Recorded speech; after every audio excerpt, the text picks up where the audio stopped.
Bye. Well, I'm trying to turn the screen off so it doesn't get distracted. Yeah, I was just told I'm running late for media day. Got caught in some traffic at CL. I didn't expect him to be here. I didn't know. He must have thought it was a different sport. So, I'll take it. Hey, everybody smile so I can tell it. Everybody wave. Everybody wave for me. Everybody wave. Perfect. I'll send that to CL. I'll make sure that gets to him. I think he'll really appreciate that. Everyone says hi. Did you tell him there's going to be a recording? Yeah, that's exactly right. I'll make sure he gets the notes. Watch the replay. All right, everybody. We good? Yep. All right. Thank you all again. Hard to believe. Back at it. 19 years. Another media day. Really excited about this group. We've been making some progress, getting a little bit better each day. Having our good days and some bad days, but I'm saying we're starting to really put some good days together, and hopefully we'll continue to see that growth. I've just about got everybody's name down, which is a good thing. As you go through the new portal era, you're kind of a lot of times just getting used to a new team, trying to get everybody together, and especially with as many international players as we have. Aleph was with the Turkish national team all summer, the national team, and then their under-20 team. Yevi got here about a few days into school. Laura was playing with her national team 3x3. So we didn't necessarily have everybody here, but now we do, and really excited about things. So feel free to start with some questions. And yes, back left. Jeff, where do things stand with the opener? And did you guys have to reschedule or move? Do you know when the cutoff is? The wine opener, or which that's up in the office? The first game of the year opener. I'm sorry. Germany. Yeah, we're waiting to hear. Feel pretty confident that we're not going to be going to Germany. But at the same time, 100% sure we will play the game. It's just a matter of where. So we should hopefully hear something in the next, hopefully, few hours.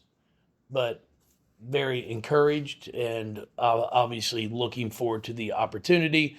Discouraged that our elected officials couldn't figure out a way to, it's been, I think, a month now, or over a month, to kind of get our country back up and running. But nothing surprising these days.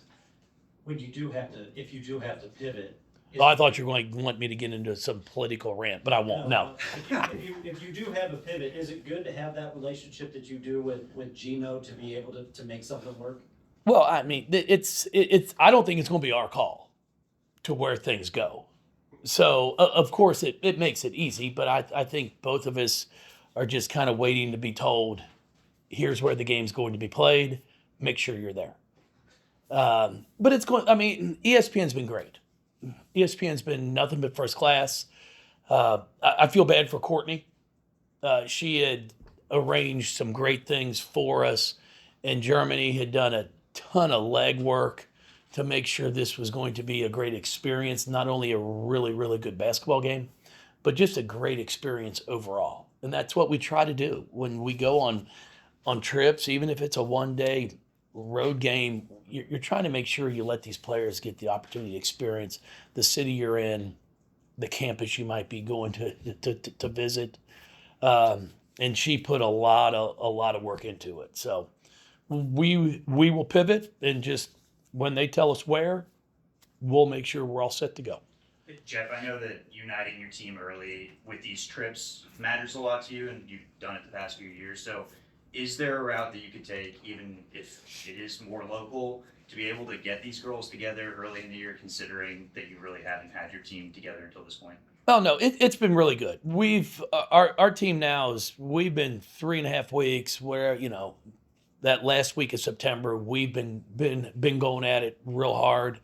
Um, they're in a good place. They were just, I'm sure, as UConn's players were as well, and staff. Everybody was just really excited about this trip. We're really looking forward to being a part of a game on an Air Force base in Germany. And now we'll just pivot. We'll pivot and make it work. What does this team chemistry look like right here from, I guess, your perspective, how they have come together in these 3 weeks? They're all trying to get to know each other. How they respond to who likes to be talked to in what manner, especially when you're on the court in the heat of a practice of a game. Trying to get to know where each other like the basketball. If I'm a driver and I like to go right, make sure I'm not cutting in on top of me as I'm making my move. So they're all really doing a good job of that. They're getting a feel for what we're trying to do as a team, and I'm seeing a lot of progress. We're going to have some returners step up like you do each year. Jada's a huge loss, obviously, with the way she could score the basketball. Olivia with the way she rebounded the ball. Jalea was a great ball stopper. Risk could come in and knock shots down for us. So, as I say, every year there's somebody that wants more. I wish I would have had the opportunity to play more. Now it's come. So now you've got to be prepared for it, and you've got to perform. You mentioned from a basketball standpoint of having a lot of players getting to know each other, but I think you've got 4 of the 7 continents represented on this team. Just, I guess, how does that factor into just those cultural differences and that kind of getting to know each other from that perspective? It's basketball brings everyone together. I mean, I used to laugh with Norika all the time.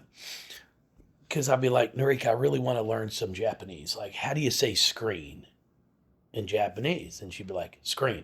Like, bilingual. It's not that hard. So there's a lot of terminology that's the same. But what's been fun, and I'm trying to encourage them to do, is get to know each other. What it was like in their hometown, their country. We're even working, with being able to get everything online these days. We're trying to do a better job of making sure we get some food from the countries that the kids are from, so they have a little taste of home. Because, here in the States, it's fast food and more fast food, and it's all got preservatives in it, and I can't say it's the best for you, where a lot of these kids are coming from countries where it's a lot of home cooked meals. It's a lot of fresh food. So we're trying to do our best with that. And then we are doing a really good job, I think, of making sure that they're sharing, because everyone has a story. It's pretty unique when you really get down and you start talking to them of what their families like and, what their parents do. And it's been fun. It's been a lot of fun. Jeff, up at the ACC, Taj said coming into year 2, she wanted to try to become more of a vocal leader. Are you seeing that from her as you guys are trying to come together more as a unit? Yeah, Taj has done some good things. I've seen some growth. Obviously she has more, and it's one of the things I'm challenging her on is, how can you impact a practice? How can you impact and be dominant every day, even if you don't score the ball? And that's where we're trying to find who's going to be our leader, even when things don't go well for them. It's easier said than done. Obviously it's easy to lead. It's easy to be upbeat and excited when the ball's going in the basket or you're playing well. But if you're not scoring the ball, you're having a tough day, can you still bring the energy to pick your teammates up? So that's something I've challenged Taj with. Amari, a lot of our returners. And then Laura, she comes in from St. Joe's, where she obviously had a great career, and she had that role. So she's been able to do a really nice job of coming in and helping us. So it's been really, really good. All right, young man in the back row. I think your sweatshirt's terrible. Hey, third time's a charm. I think your well, if you wear that sweatshirt, you probably shouldn't get caught on. Well, it's that bad baseball team down the road, isn't it? Just had to make sure you The know. Braves? Yeah. I know who it is. But Coach, you kind of just touched on when you brought up O and brought up wrists, and then how much is Laura going to rely upon to kind of fill that void, and how do you see her grow this offseason with your program? So, Yeah. Hey, CL. Did you get up my text? Everybody was waving to you. I wanted to make sure. They all missed you. Laura's been fantastic. You know, Aleph has also been doing a really nice job. She had a great summer. Laura had a really good summer playing internationally. Those are two that have the experience, even though Laura's been obviously more impactful her 3 years at St. Joe's, more playing time, scoring and rebounding. Aleph right now, I think, is really coming into her own. And I think this summer really, really helped her. And they're both going to be very, very important for us. We're going to need them to be able to rebound the basketball. They can both pass the ball, score it. So really excited about that. And Yevi has really come in here the past month, and she's shown her toughness. She's an elite passer as well. Can handle the ball off of a rebound, and just has a lot of fight to her. That's what I love about her. She is someone who's not going to back down from anyone out there. And then, you know, you've got Isla. We have a nice group. And now it's going to come down to being able to step out there during the game and perform. Jeff, you mentioned, going back to the foreign connections. When you started doing USA basketball, is that when you kind of thought, okay, maybe we can bring some of these kids over? Norika was really the first, I guess. JC, but she was a transfer when you had her. But if Norika hadn't been successful, would you have done more? And then how much has USA basketball kind of played into the fact that you wanted to bring more over here? You know, Reek was someone that we just saw on film. I mean, we had a film came across my desk, and I was like, man, she's pretty good. And that's really how that all came about. The international experience coaching with USA basketball in Turkey have both been really good. And I think now with what's going on with college athletics, I think you're seeing a lot more people going overseas now because kids are more willing to come. You know, in the past, they're signing professional deals and staying home because they can make money. Now there is the opportunity to make money and go to school and play here in the States. So I think that the doors have been opened more. And I think that's why you see a lot of us now also looking internationally, because they also have some more experience. We're obviously going to recruit here, try and get our local kids, and then we're going to broaden out and look everywhere we can. Speaking of your local, how can you just talk about the two freshmen and how they've kind of transitioned? You know what? Grace has been working extremely hard. She just had to go in and get some things cleaned up with her knee. So she's 6 to 8 weeks now, but she's been working hard on skill development, working hard in the weight room, and we'll see how that progresses with her.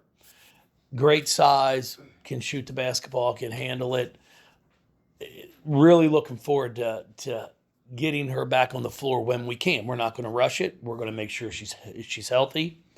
And then I think everyone will see why I was so excited. Peyton is a kid that I think has a chance to be a good college basketball player. She's just learning now the amount of work that has to go into it. She shot the three extremely well in high school. Has not shot it great since she's been here. You know, I asked her yesterday, how many threes are you making a day? And she said between 25 and 50. I was a little dumbfounded, and I said, well, we might want to like 10 times that. So I'm waiting today to hear the number.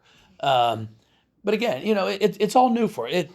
School, the school load, just everything. And she's a great kid. I can challenge her. I can get on her. She does understand the game. But for her to be on the floor, I've told her, you've got to be able to knock down open shots for us. When it comes inside out and you're open, you've got to be able to make it. So really looking forward to seeing what she's able to do. Reagan Bender as well is one, she redshirted last year. And she's one that I've talked about too, about, I want you to have the confidence to step up and knock down open shots.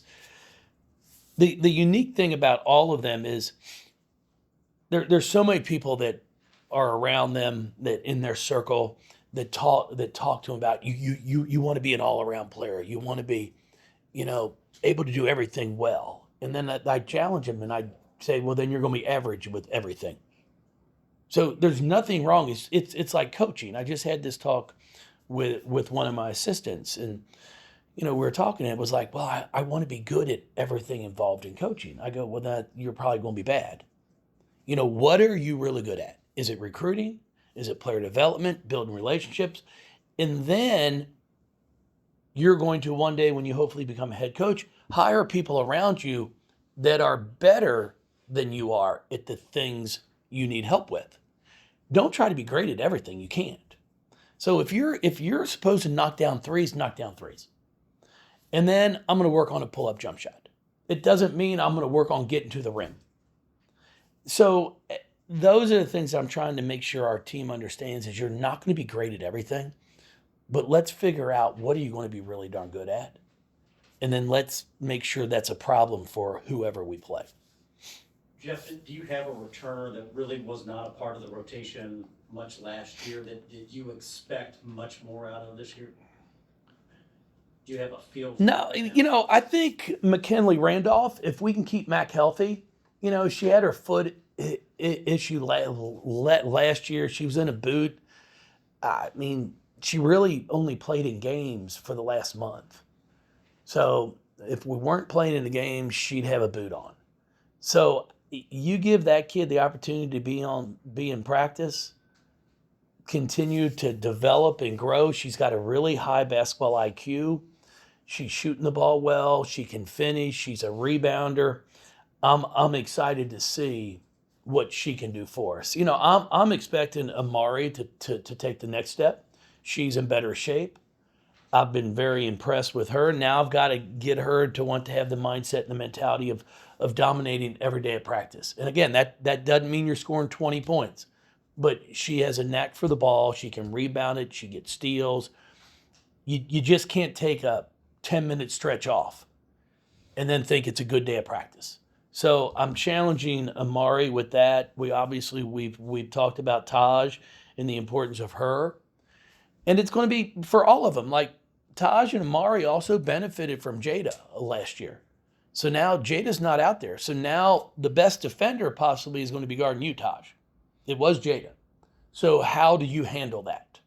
And I think that's going to be a little bit of the learning curve that we'll get the first a few weeks of the season. I know you talked about Tosh, but from her vocal leadership, has she grown in that aspect? And what do you want to see from her, I guess, on that side of her game? Yeah, she has. I mean, that's one of the things that we've talked about. Everything's not always going to be great. So when there's adversity, you've got to be able to handle it and handle it in a positive way. If you want to be that player that everyone is looking up to and is like, hey, she's our go-to, then you got to be that go-to even when things aren't going great. And that's where we're challenging all of them. But she's one that I've seen growth from, but I know she has more in her. Jeff, what's the level of preparedness for the international players compared to, say, the transfer in a true freshman coming from high school? God, I think a lot of it just depends on where they played.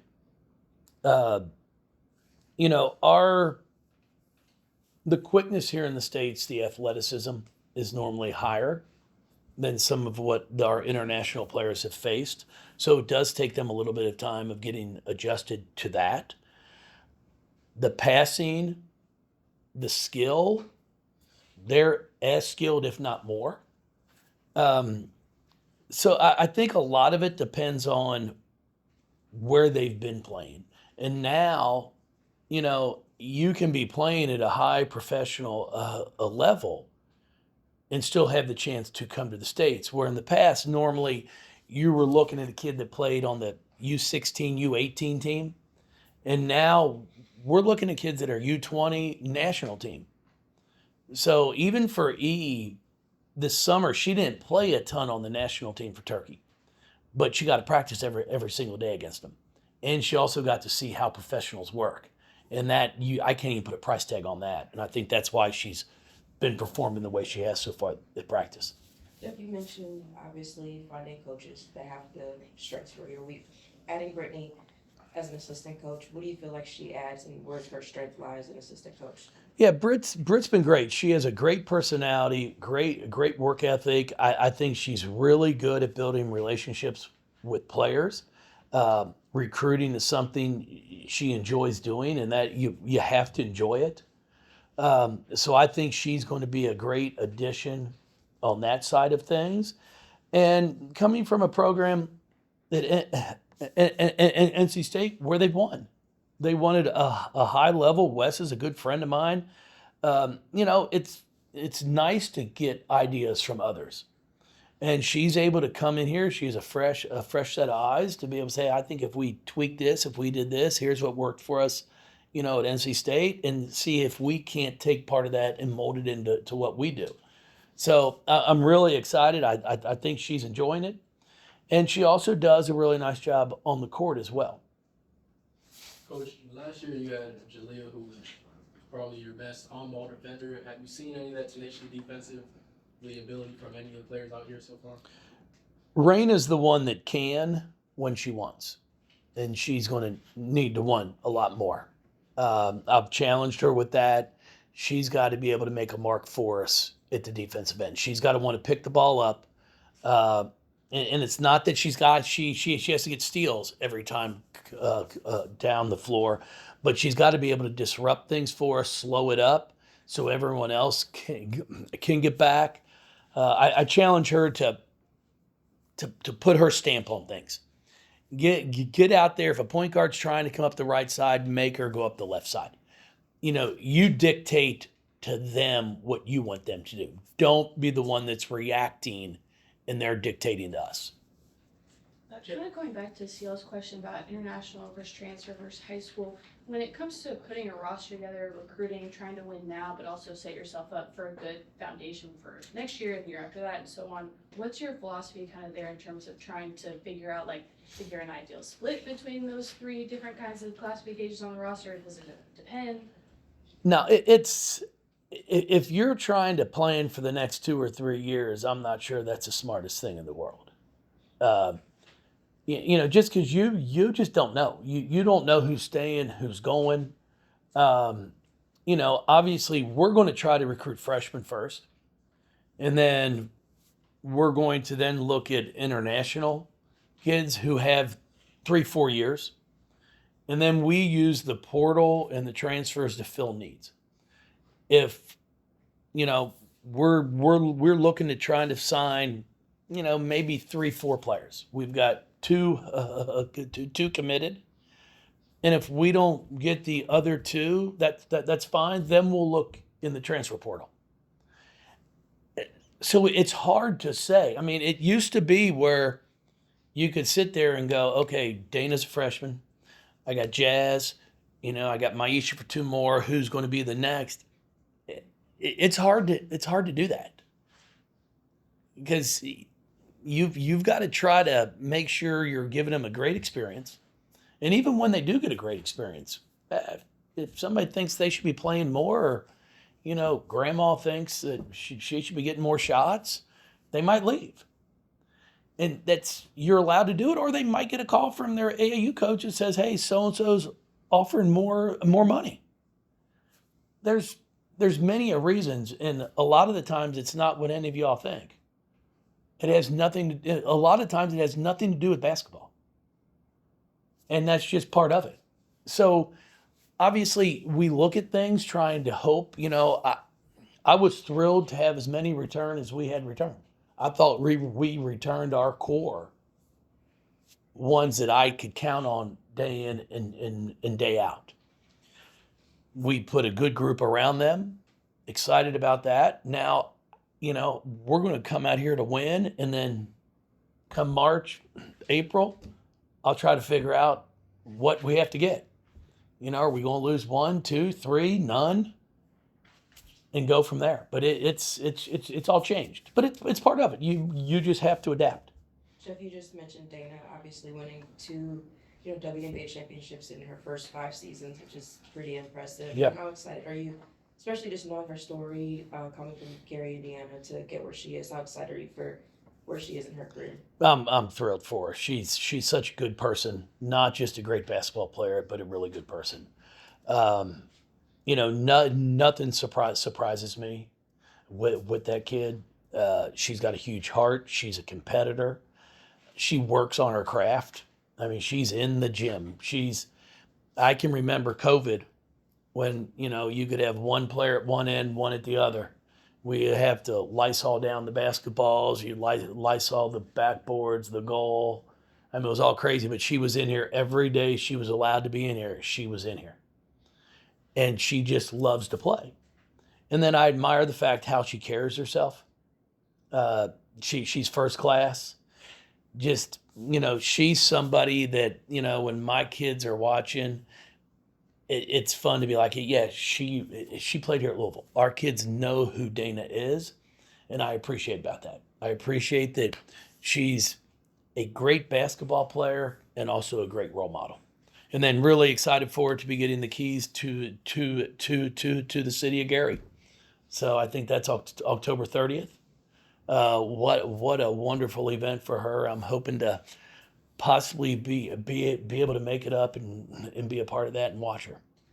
Jeff, you mentioned Raina defensively, but offensively, does she have any kind of similarities to a Jada? No. I mean, Jada was a scorer. I mean, she was a 3-point shooter, knocked down.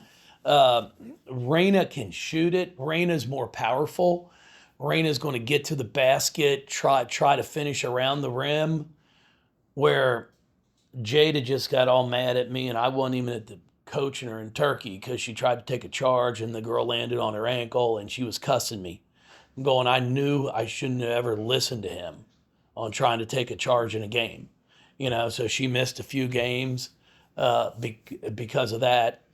But Raina's the one that, with her physicality and her strength, she's going to have to help us with that. Where Jada was, come off a ball screen, give her a little space, and she can knock down a shot from anywhere.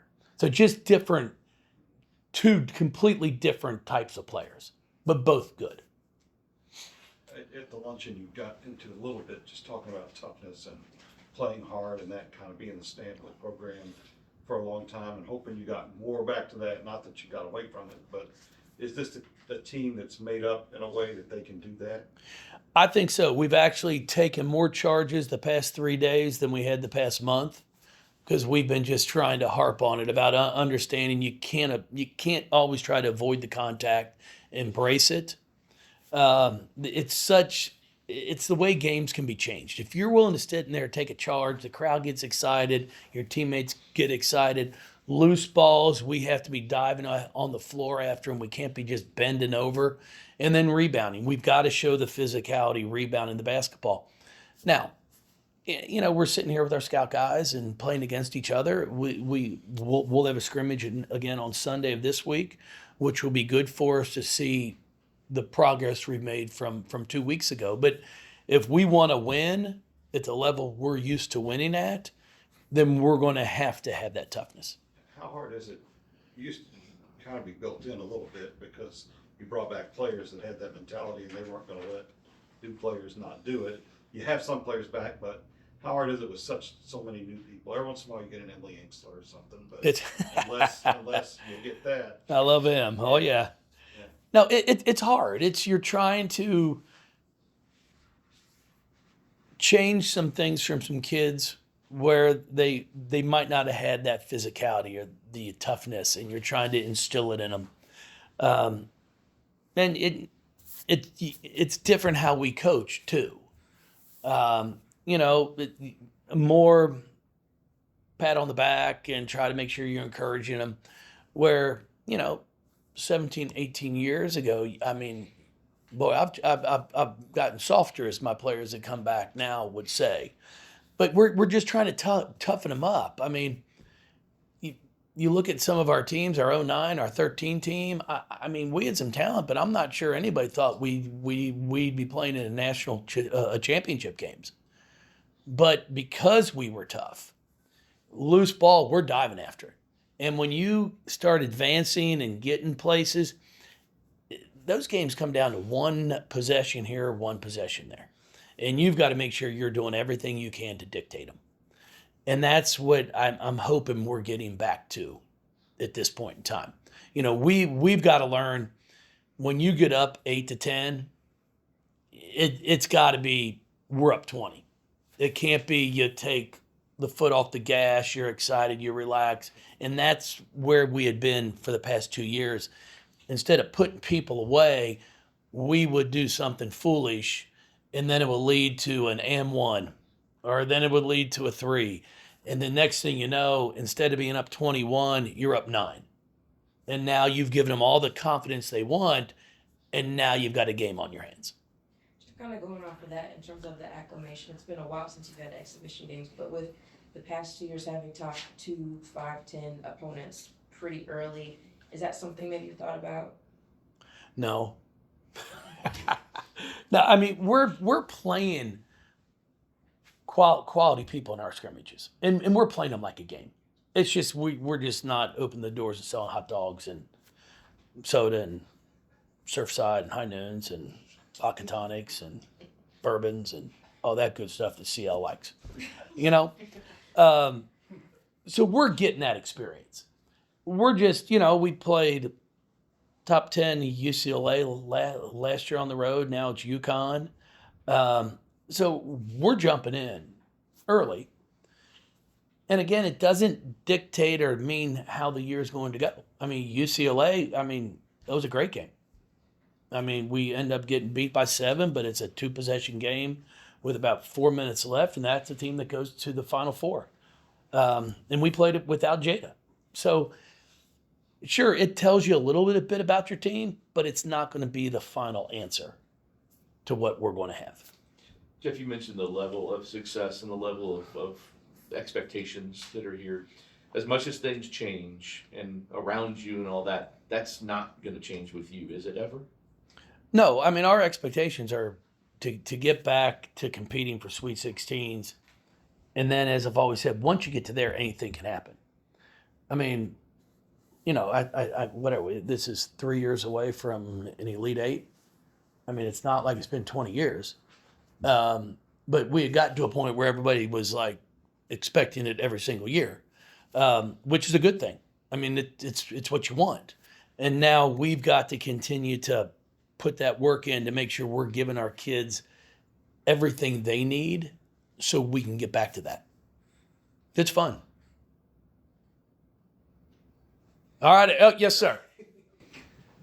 You know, I know this won't affect the women's game as much as the men's game, but the basketball world is talking about the G League players coming to the college ranks. What's your comment on that? Well, no, I mean, it impacts our game too, because you've got international kids. So you've got players that are playing at the highest level of the Turkish Pro League, which is the best women's professional league in the world, that now, since the doors are opened, it's like, okay, so I can now go after and look at a kid who might be 2 years removed from high school, but's been getting paid well playing in those pro leagues. And that's what we're trying to figure out now to make sure, hey, is that open for us now? And if it is, it's going to be some game changers. Because in the past, again, if you graduate high school and you're an elite player, in Europe, maybe you could go make $10,000 a month during your season. So, like you're not getting paid $10,000 in June and July and August when there's no season going on. So you're looking at maybe 80, 90,000. Well, now all of a sudden we might be able to offer the kid 150. Somebody else might offer him 300. So I think there's possibilities that it could open up a whole bunch. And it's interesting. I mean, there's no question about it. I mean, it's a shame that one around when I was here, or I would have declared to go early. I mean, if I would have known I could have come back and played at Northern, I would have tried out for the G League. Only makes sense. You all laugh, but you haven't seen my footage. Just because it can be done, though, should it be done?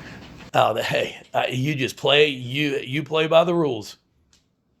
I mean, everything's changing every single day, every hour on the hour. We're all trying to figure this all out too. It's the frustrating thing about it, just college athletics. The reason our rule book is this thick is because people keep finding ways to play within the rules, but to change them. And then all of a sudden it's like, okay, well now you can't, when I take a kid to a football game, they can't be in the suite. Because years ago, somebody would be like, well, hey, I'm going to put him in a suite. People used to fly kids in on official visits on private jets. Well, then that got banned because not everybody could do it. And then they would be like, okay, well, we'll just give them a first class seat. Well, now that you can't do that. We've got to get permission to give them extra leg room. So it's just, you just play by the rules and they'll just keep telling us where the goalposts move to. Oh yeah, I mean it's hey, if you get, go for it. I mean we're looking at a bunch of international kids. Yeah. For As sure. a result of that rule change, or No, before then. I mean we've been, and now it's not as big of a deal if they've been paid.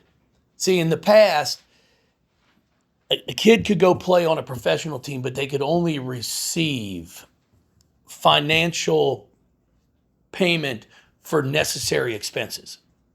So they could get paid from the club for shoes, for travel to and from, but they weren't able to get a salary.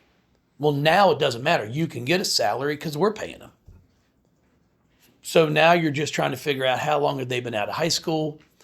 Is it 1 year? Has it been 2 years? Has it been 3? Which then will have impact on how many years they'd have with us. Yeah. Thank you. Everybody good? Mic off or not? Not yet. Well, see, that's y'all. Shut it off from the back. Shut it off from the back, people. I got phones up here. Are these off or not? I don't trust nobody. Get them off. Are you kidding me? I mean, how about, we got people can't even balance a budget. Are you kidding me? They're ready for you.